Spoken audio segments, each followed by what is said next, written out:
Can lightning strike an airliner? Of course it can. Not very often, but it happens.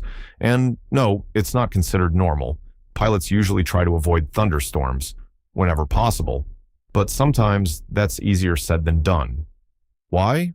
Because thunderstorm clouds look completely different from the air than they do from the ground.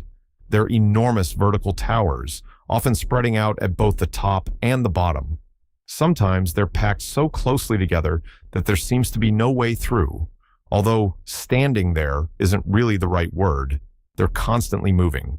And even when an aircraft passes nearby, electrical charges can begin to build up. At night, it can be surprisingly beautiful. You may see glowing blue streamers trailing from the wingtips. Those are static discharge wicks, small devices designed to help the aircraft safely dissipate electrical charge. And on the windshield, the view can be even more impressive. Pilots know it as St. Elmo's fire. It's one of the most beautiful sights you'll ever see in a cockpit. The flight manual even recommends switching off at least one radio during severe electrical activity just in case. Now, flying straight through the center of a thunderstorm takes a special kind of bad luck. Although it does happen. I've been there myself.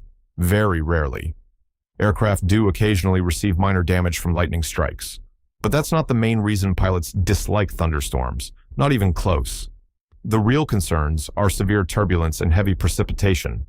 During my career, I've seen aircraft that had been struck by lightning, but I've never seen a passenger injured by lightning. What worries me much more is turbulence. People often ask, is turbulence dangerous? For the airplane, almost never. For an unbelted passenger, it certainly can be.